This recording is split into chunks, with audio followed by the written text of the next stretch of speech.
नमस्कारः। नमस्कारः महोदय। सर्वेभ्यः सुप्रभातम्। सुप्रभातं महोदय। सुप्रभातम्। प्रवीण महोदय, अद्य किञ्चित् विलम्बेन भवान् आगच्छति खलु? अद्य भवान् लेट् आगच्छति। अद्य पूजा कार्यक्रमः स्वल्प अधिकमस्ति वा? अस्तु अस्तु महोदय, अस्तु, धन्यवादः। किं पूजा महोदय?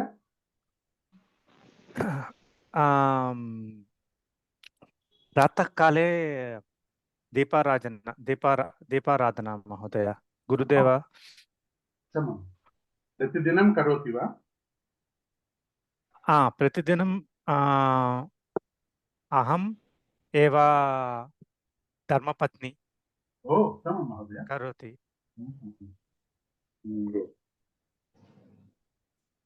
अत्र फिन्लाण्ड् देशे देवालयम् अस्ति वा महोदय? फिन्लाण्ड् देशे देवालयम् अस्ति। मम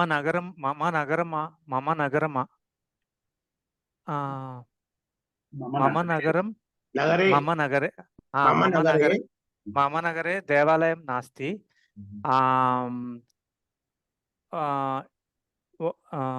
मम नगरे गृहे देवालयः। उत्तमं, धन्यवादः महोदय। धन्यवादः महोदय।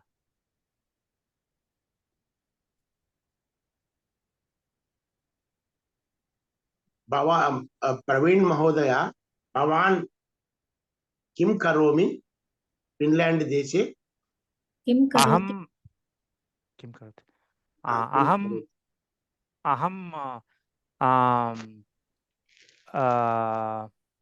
अंकनयंत्र संगणकयंत्र कार्यकर्ती करोमि। तंत्रज्ञ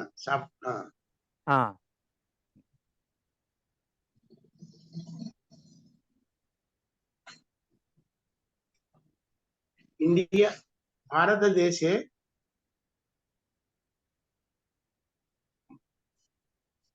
भवान् पितृमाता कुत्र वसति? अहं पितृमाता आंध्र राष्ट्रे विजयवाड़ा नगरे निवसति। विजयवाड़ा नगरे कुत्र वसति? विजयवाड़ा नगरे कोत्तपेट निवासि। अहं श्री दुर्गा मल्लेश्वरी देवस्थान समीप वसति। महोदय, उत्तमम्।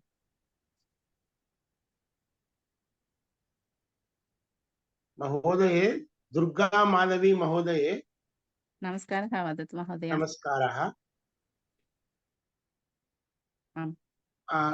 भवान् भवती कुत्र वसति?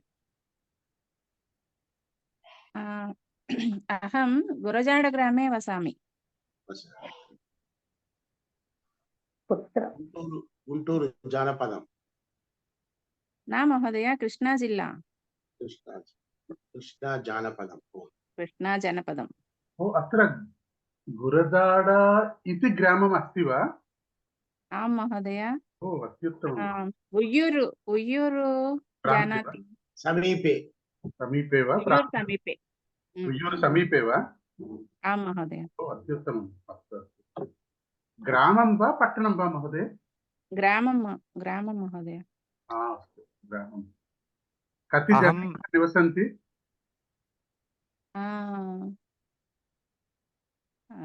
30 तिस्रवर्षाणि न जनाः कति जनाः जनाः कति द्विसहस्र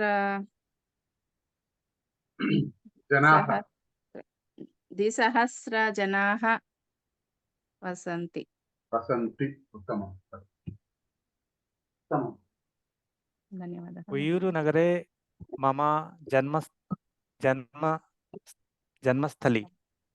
जन्मस्थलं उय्यूरु नगरं वा महोदय पट्टणे उय्यूरु पट्टणे ఉయ్యూరు టౌన్ ఏమంటారండి पट्टणे पट्टणे పట్టణే పట్టణే ఉయ్యూరు పట్టణే भवतः जन्म तत्र वा भवतः आम् जन्म आम् ओ उत्तमम्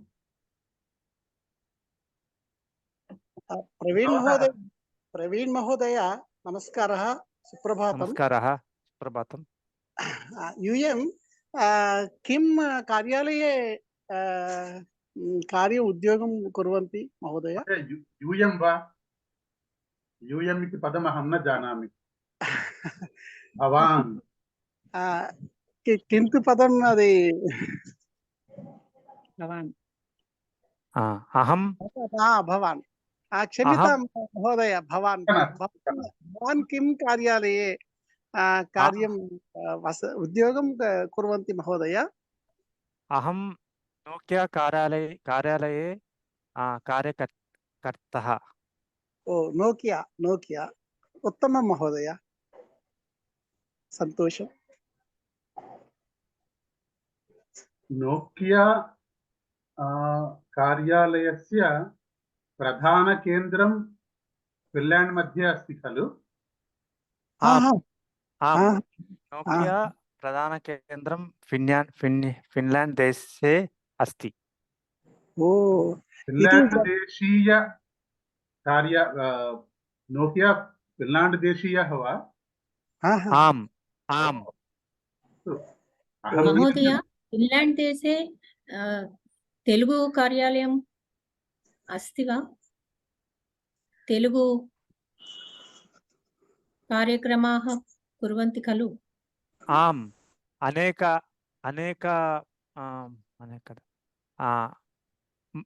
मम नगरे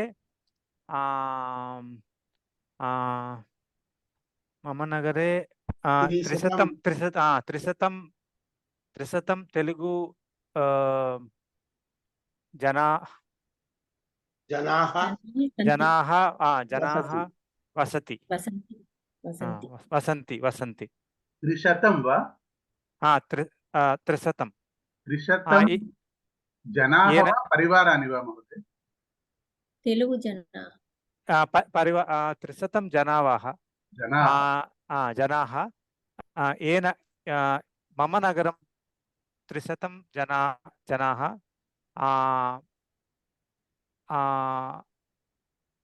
हेल्सिंकी नगरे अनेक जनाः निवसन्ति बहु जना निवसन्ति आयुतां जना निवसन्ति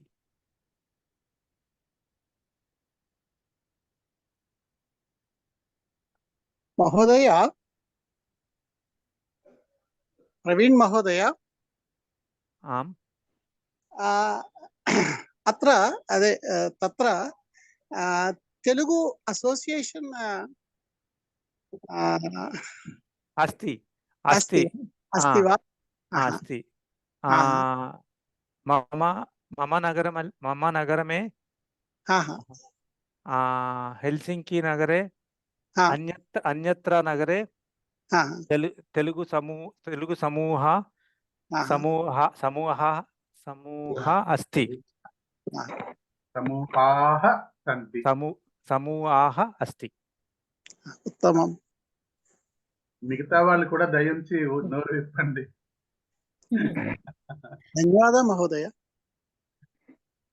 महोदय अहं काकिनाडनगरे वसामि आन्ध्रप्रदेशे काकिनाडनगरे वसामि।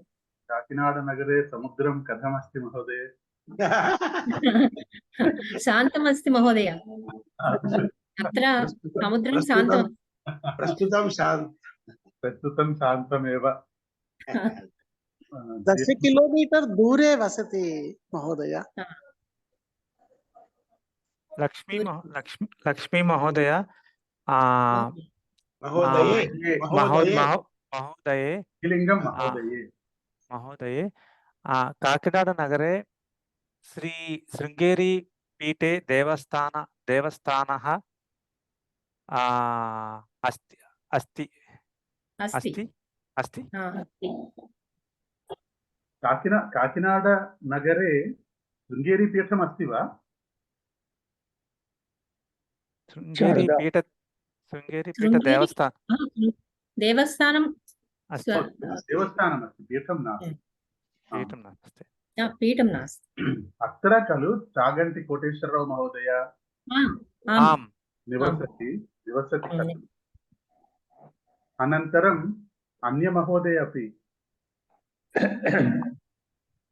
मम नाम पुरुषोत्तमः। महोदय पुरुषोत्तम महोदय नमस्कारः। नमस्कारः। पुरुषोत्तम महोदय भवतः किं करोति? भवान् किं करोति? अहं विश्रामः प्राचार्यः। प्राचार्य ప్రముఖ మనకి ఎక్కడైనా ప్రా అన్న పదం కనిపిస్తే గనుక ప్రముఖ అని అనుకోవాలి. అట్లాగే మనకి ఎక్కడైనా సమ్ అని కనిపిస్తే గనుక సమ్యక్ అంటే ఉత్తమం అని.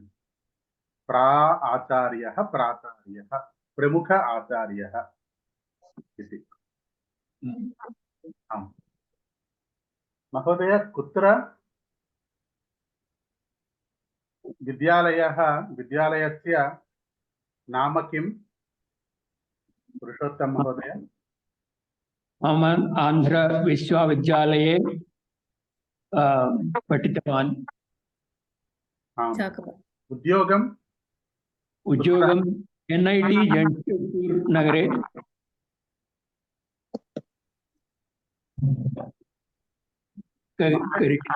कुत्र? NIT जमशेदपुर।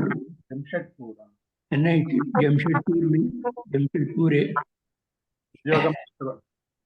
उद्योगं करोति वा? प्रोफेसर प्राचार्य। प्राचार्य। इंजीनियरिंग किं पाठ्यांश टीचिंग पाठयति? इलेक्ट्रिकल इंजीनियरिंग पठितवान्। इलेक्ट्रिकल इंजीनियरिंग पाठितवान् महोदय। पाठितवान् भिन्नं। पठति पाठितवान्। विद्यार्थिजनाः पठन्ति। आचार्य पाठयति।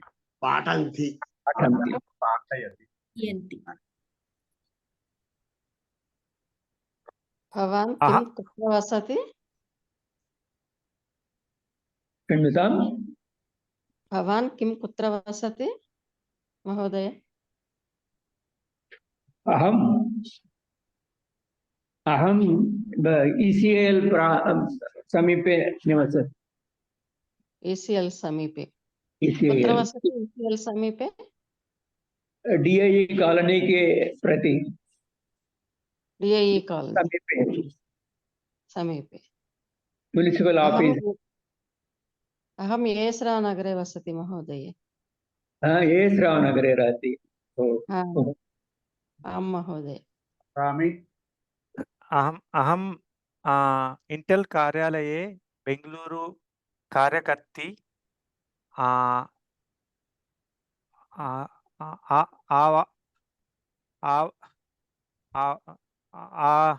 आवादनं समयं आवादनं बनारस वाराणसी हिंदू యూనివర్సిటీని ఏమంటారండి? विश्वविद्यालय बनारस हिंदू विश्वविद्यालय NIT वरंगल विश्वविद्यालय प्रांगण उद्योग कैंपस इंटरव्यूज गच्छति गच्छति अहमपि बनारसे विद्यालये पठितवान् अहम एमटेक कृतवान् उत्तमम् उत्तमम् नमस्कारः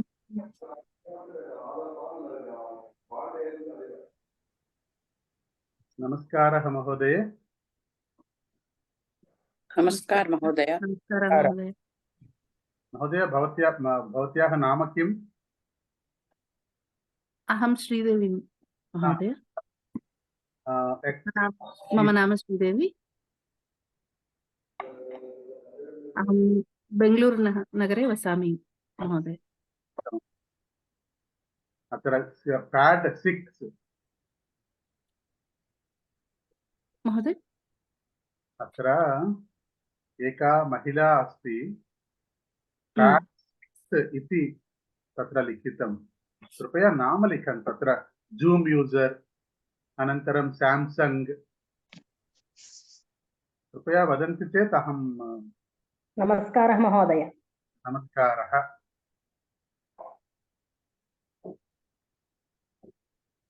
अस्तु धन्यवादः